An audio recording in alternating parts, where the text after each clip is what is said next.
गणेश जी प्रथम पूज्य क्यों बने आप सब जानते हैं। एक बार भगवान शिव कार्तिकेय जी से और भगवान गणेश जी से बोले कि जाओ पृथ्वी की परिक्रमा करके आओ। जो सबसे पहले पृथ्वी की परिक्रमा लगाएगा वह प्रथम पूज्य कहलाएगा। कार्तिकेय जी का वाहन तो मयूर था, मोर पर बैठकर फुर्र से उड़ गए। पर गणेश जी का वाहन क्या है? जोर से चूहा, मूषक। गणेश जी का वाहन है चूहा, तो गणेश जी धीरे धीरे चले। अब गणेश जी जब चले तो गणेश जी सोचे कि मैं पूरी पृथ्वी की परिक्रमा कैसे लगाऊं। बोले संपूर्ण विश्व माता पिता में समाया है, क्योंकि माता पिता में हम समाये थे। माता पिता से ही ये संसार प्रकट होता है।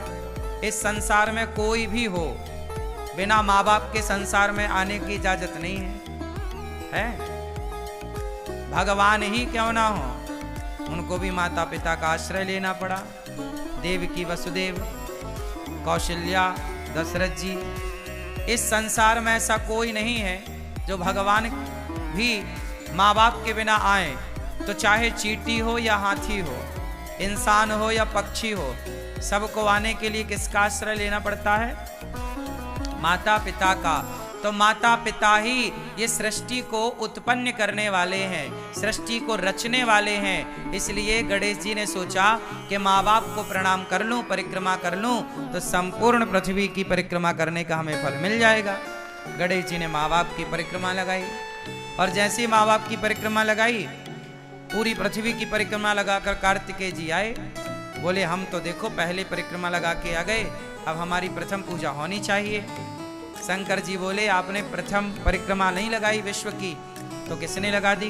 बोले गणेश जी ने। कैसे लगाई? बोले इन्होंने हमारी परिक्रमा लगाई, पार्वती और शिव की। शिव पार्वती की एक परिक्रमा लगा ली तो पूरे ब्रह्मांड की परिक्रमा लगाने का उन्हें फल मिल गया। कार्तिकेय जी को गुस्सा आई और क्रोध में आकर कार्तिकेय जी ने एक छोटा सा प्रहार कर दिया गणेश जी के ऊपर।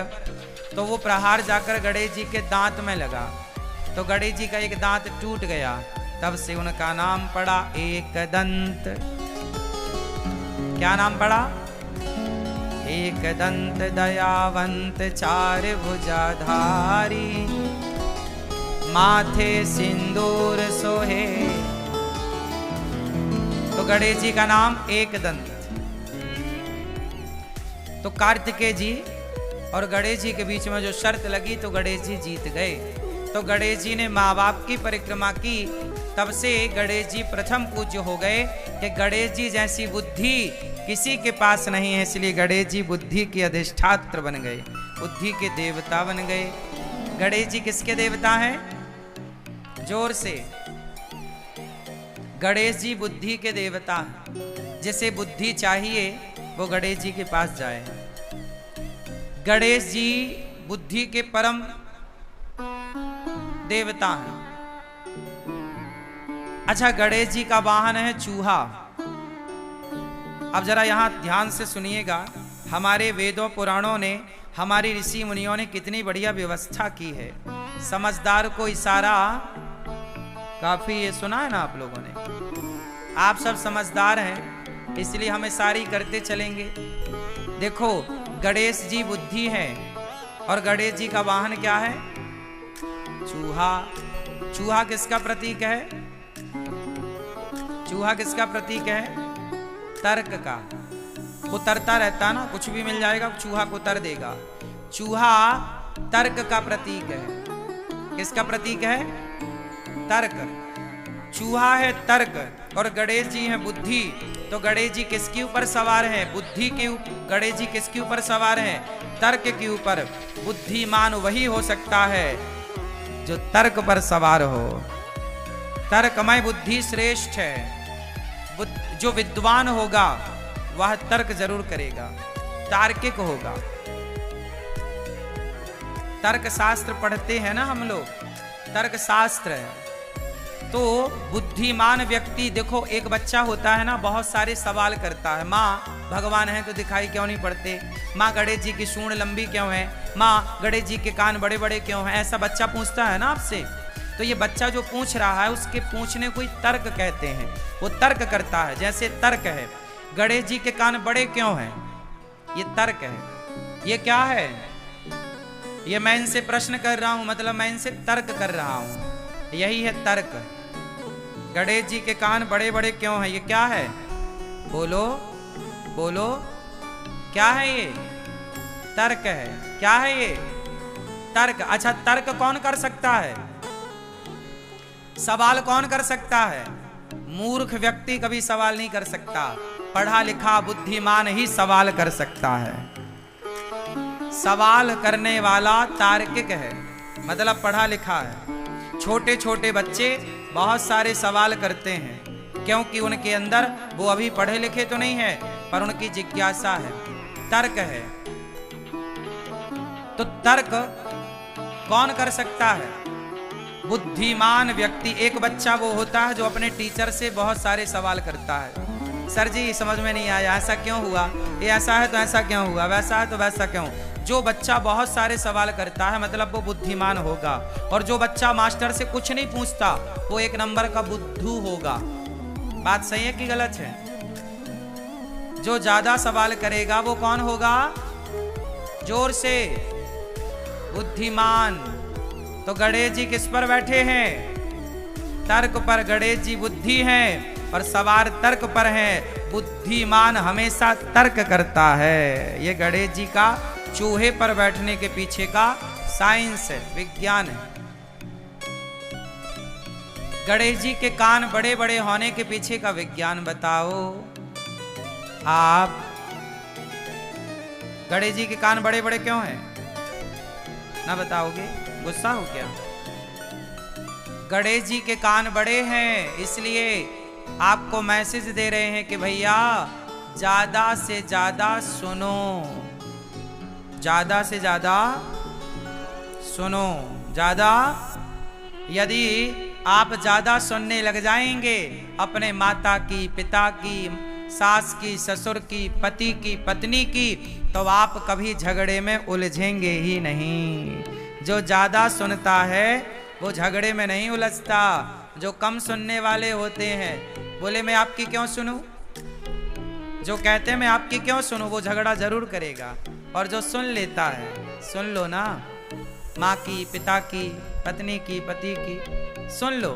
गणेश जी के कान, गणेश जी के कान, तो बताओ गणेश जी के कान बड़े क्यों हैं? आपको ज्यादा से ज्यादा सुनना है। आप लोग कम सुनते हो ना, इसलिए झगड़ा होता है। पर गणेश जी क्या मैसेज दे रहे हैं? ज्यादा सुनो। अच्छा, गणेश जी का मुंह दिखाई पड़ता है आपको? क्यों? गणेश जी के दर्शन करके बताओ, गणेश जी का मुंह दिख रहा है? हाँ या ना? हाँ या ना? हाँ या ना? जोर से। गणेश जी का मुंह नहीं दिख रहा है। गणेश जी के मुंह अंदर है, सूंड ऊपर है। सूंड दिख रही है, मुंह दिख नहीं रहा है। मुंह भीतर की तरफ होता है।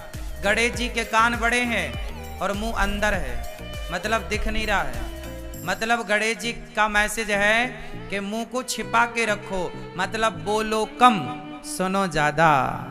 कान बड़े रखो, मुंह को छिपा के रखो, बोलना। जो लोग कम बोलते हैं वो सुखी होते हैं। जो दिन भर बोलते हैं, ज्यादा बोलते हैं, बकवास करते हैं, वो किसी ना किसी उलझन में उलझते ही उलझते हैं। सही है? सारा झगड़ा कहां से होता है? मुंह से। महाभारत कहां से हुआ? द्रौपदी के मुंह से धोखे से निकल गया कि अंधों के अंधे होते हैं, दुर्योधन के लिए। अवश्य निकल गया, दुर्योधन ने बात पकड़ ली और फिर दुर्योधन ने बोला इसके कपड़े उतार दो। तो महाभारत धनुष बाण से तो बाद में हुआ, पहले कहां से हुआ? मुंह से ही हुआ। तुमने कहा कि अंधा है, अंधों के अंधे होते हैं, द्रौपदी ने कहा। तो दुर्योधन बोला मैं बदला लूंगा, इसने मुझे अंधा कहा, मैं इसके कपड़े उतारूंगा। भरी सभा में द्रौपदी को नग्न करने के लिए, निर्वस्त्र करने के लिए दुशासन पकड़ के ले आया और भरी सभा में द्रौपदी को निर्वस्त्र करने का प्रयास किया। अब आप समझो कि सारा झगड़ा कहां से हुआ? बोलो, मुंह से हुआ। इसलिए कहता हूं, गणेश जी की तरह मुंह को छिपा के रखो, मतलब कम बोलो, कानों को थोड़ा बड़ा करो ताकि ज्यादा से ज्यादा आपको सुनने का अभ्यास हो। ज्यादा सुनो, कम बोलो। चलो, गणेश जी का पेट बड़ा है, बताओ क्यों? आप बताओ, गणेश जी का पेट बड़ा क्यों है? बताओ मेरी माँ। ज्यादा खाते हैं? नहीं, गणेश जी ज्यादा नहीं खाते। गणेश जी एकदम फिट हैं, पर पेट बड़ा के पीछे एक मैसेज है। गणेश जी का पेट बड़ा इसलिए है, समाज को समझाना चाहते हैं कि भैया परिवार की बातों को पेट में ही रखा करो, पचा लिया करो, परिवार की बातों को बाहर ना उगला करो। आप लोग जरा घर में झंझट होती है ना तो जाके पड़ोसन के घर रो लेती हो, सास ने ऐसा कह दिया, फलाने ने ऐसा कह दिया। आपके पेट में कुछ भी ठहरता नहीं है, सब उगल देती हो या उगल देते हो। इससे क्या होता है?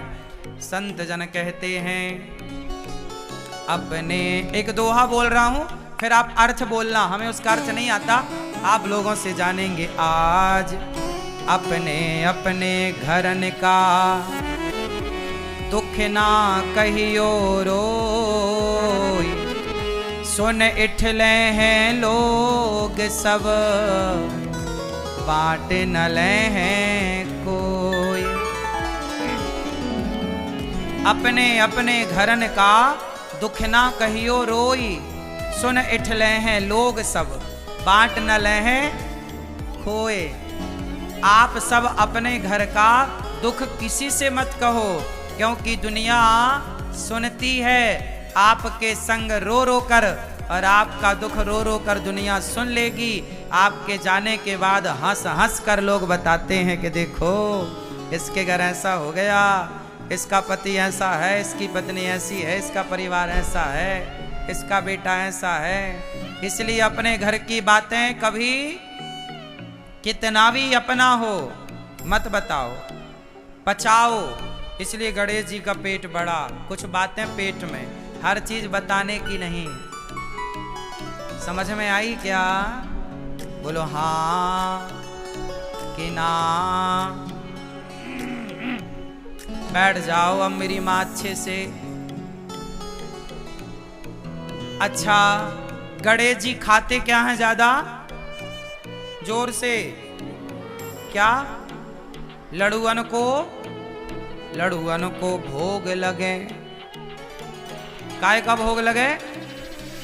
गणेश जी लड्डू खाते हैं, और हम भारत के लोग भी लड्डू खाते हैं। हम सनातनी लोग ना लड्डू ज्यादा खाते हैं। हमारे यहाँ मकर संक्रांति आती है तो लड्डू बनते हैं, गणेश उत्सव आता है तो मोदक बनते हैं। महाराष्ट्र में मोदक एक प्रकार का लड्डू ही होता है, पर लड्डू की बड़ी परंपरा है हमारे भारत में। क्यों?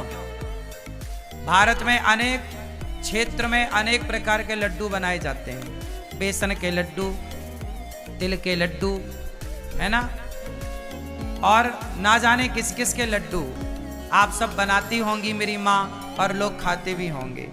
अनेक अनेक लड्डू हम सब बना के खाते हैं। मोतीचूर के लड्डू, हाँ या ना, राजगिर के लड्डू, फला फला फला खूब सारे लड्डू। गणेश जी को लड्डू बड़ा पसंद है। क्यों? मैसेज क्या है लड्डू के पीछे? आप लोग लड्डू के पीछे का मैसेज समझिए, विज्ञान समझिए। लड्डू बनता है बहुत सारे दानों को जोड़कर। जैसे तिल का लड्डू बनाना है तो ढेर सारी तिल लेनी पड़ेगी और सारे तिल के दाने को जोड़ना पड़ेगा। जब जोड़ के एक कर दोगे तो लड्डू तैयार। एक दाने को दूसरे दाने से जोड़ा जाता है। बोलो हाँ, दाने को दाने से जोड़ दो, लड्डू तैयार। यही है लड्डू। कि जैसे एक दाने को दूसरे दाने से अनेक दानों को जोड़कर एक कर दिया जाए, उसी प्रकार परिवार में 10 लोग हो या 20 लोग हो, गांव में 50 लोग हो या 1000 लोग हो, लड्डू की तरह संगठित होना चाहिए। लड्डू की तरह बोलो। जैसे लड्डू बहुत सारे दानों को जोड़कर एक होता है, ऐसे आपको एक रहना चाहिए। यदि आप सनातनी एक होते तो हमारा भारत कभी गुलाम ना होता। गुलाम हुआ ही इसलिए कि तुम विभाजित हो गए, जातवाद में बट गए, ऊंच नीच में बट गए, छोटे बड़े में बट गए, अमीरी गरीबी में बट गए। यदि बटे ना होते तो क्या मजाल मुगलों की और अंग्रेजों की कि तुम्हारे देश पर आक्रमण करते और जीतते। आते, चलो आते तो तुम संगठित होते तो पछाड़ देते, पर तुम हार गए क्योंकि तुम बिखर गए।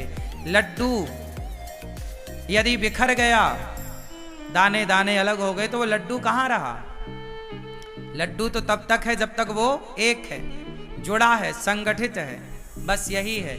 गणेश जी लड्डू खा के आपको कहते हैं कि मेरे भारतवासियों, मेरे सनातनियों, गणेश को मानने वाला प्रत्येक व्यक्ति सुन ले कि गणेश की पूजा करते हो तो लड्डू की तरह, लड्डू जैसे दाने को दाने से जोड़ के रखता है, आप भी सारे गणेश के पुजारी जुड़ के रहिए, सनातनी संगठित रहिए उस लड्डू की तरह। और लड्डू में मिठास भी होती है। संगठित तो रहना है पर आपस के रिश्तों में मिठास हो। क्या हो? रिश्तों में क्या हो?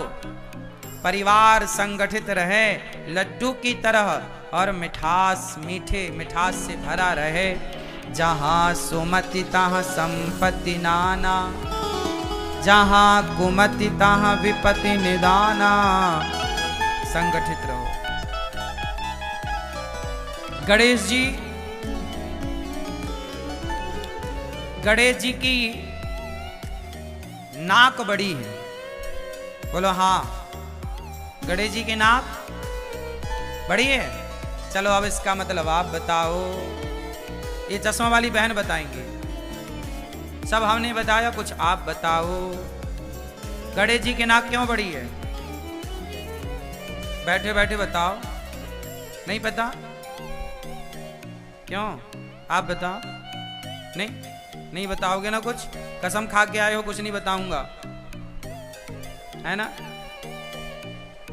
गणेश जी की नाक बड़ी है।